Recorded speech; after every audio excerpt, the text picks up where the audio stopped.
The studio lights were bright, almost blinding, and the air inside felt a little too perfect, cool, scented, controlled.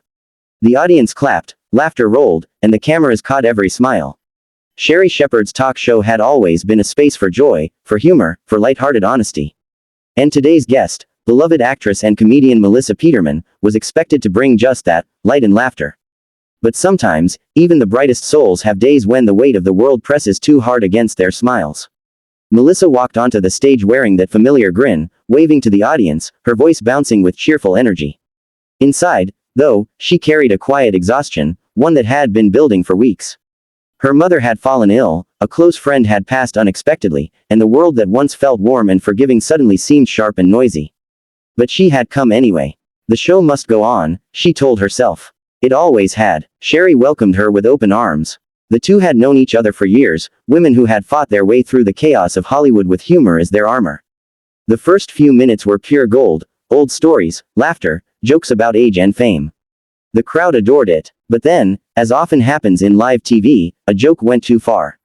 It was meant to be funny, harmless even, but it struck somewhere deep, right where Melissa's pain was hiding. So, Melissa, Sherri teased with a laugh, people online are saying you've mellowed out since your early sitcom days. What happened to that wild energy? Are you getting soft on us? The audience laughed, but Melissa froze. Her throat tightened. It wasn't the question, it was the way it echoed the voices she'd been hearing lately from executives, journalists, even friends. That she wasn't enough anymore. That she had lost her spark. She smiled tightly, pushing through. Well, she said softly, maybe the world doesn't need me to be wild right now. But the joke rolled on. Oh, come on, you're still our favorite troublemaker. Don't tell me you've gone serious on us. Sherri said, grinning. Melissa inhaled deeply, still smiling, but her heart cracked. The camera didn't see it. The audience didn't hear it. But she did. In that instant, she realized how long she had been performing not just for cameras, but for everyone. Always laughing, always giving, always pretending the hurt didn't matter. And suddenly, something in her spirit whispered, enough. She placed her hands on her lap, composed but distant. You know, Sherri, she said quietly, sometimes people confuse being kind with being weak. But kindness takes more strength than sarcasm ever will. The studio fell silent. Sherri blinked, unsure how to respond. Melissa gave her a small, sad smile. I think I've said enough for today, she added, unclipping her microphone. Then she stood, thanked the audience softly, and walked off the stage. For a long moment, nobody moved. The audience wasn't sure if it was part of the show or something real. Sherri, professional as ever, tried to lighten the mood. Well, she said with a nervous laugh, I guess that's what happens when real emotions meet live TV. The show went to an early commercial break, but everyone knew they had witnessed something rare, something raw and unpolished. That moment, though uncomfortable, became a conversation across the country. Social media exploded with opinions, some criticized, some defended. But amid all the noise, one clip went viral, Melissa's line about kindness and strength. It was replayed, quoted, turned into artwork, and even printed on t-shirts within days. People saw themselves in her, tired, overworked, always pretending to be fine, but yearning for a little grace. Backstage, Melissa sat alone in her dressing room. The adrenaline was fading, replaced by a soft ache. She wasn't angry with Sherri. She knew how television worked, jokes, timing, moments. It wasn't anyone's fault. It was just that for once, her mask had cracked in public. Her assistant knocked gently on the door, asking if she was okay. Melissa smiled faintly. I think I am, she whispered. For the first time in a while. An hour later, Sherri came by. No cameras, no scripts, just two women sitting face to face. Hey, Sherri said softly, I didn't mean to hurt you. I thought we were just having fun. Melissa looked up, her eyes tired but kind. I know, she said. And maybe that's the problem. We all think the fun never stops. But sometimes people are breaking behind the laughter. There was a long silence between them, an honest, human pause. Then Sherri reached over and took Melissa's hand.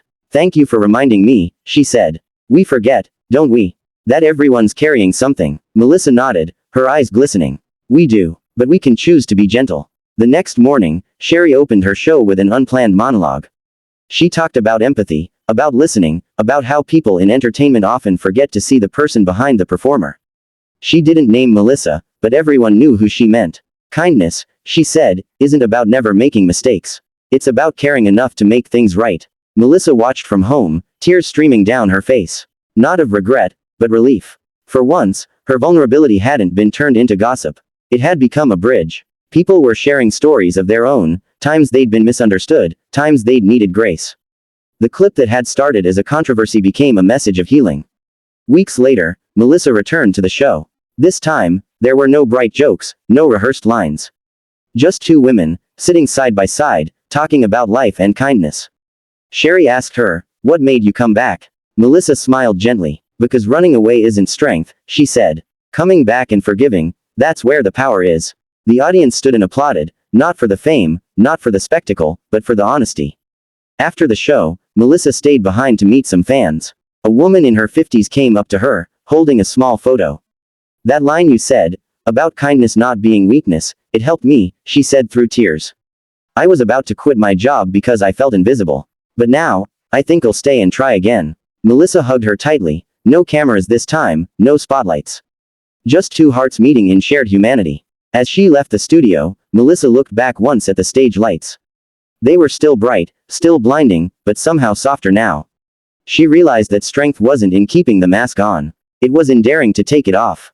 For years, she had thought her value came from being funny, from being perfect, from giving people laughter no matter how much she was hurting inside.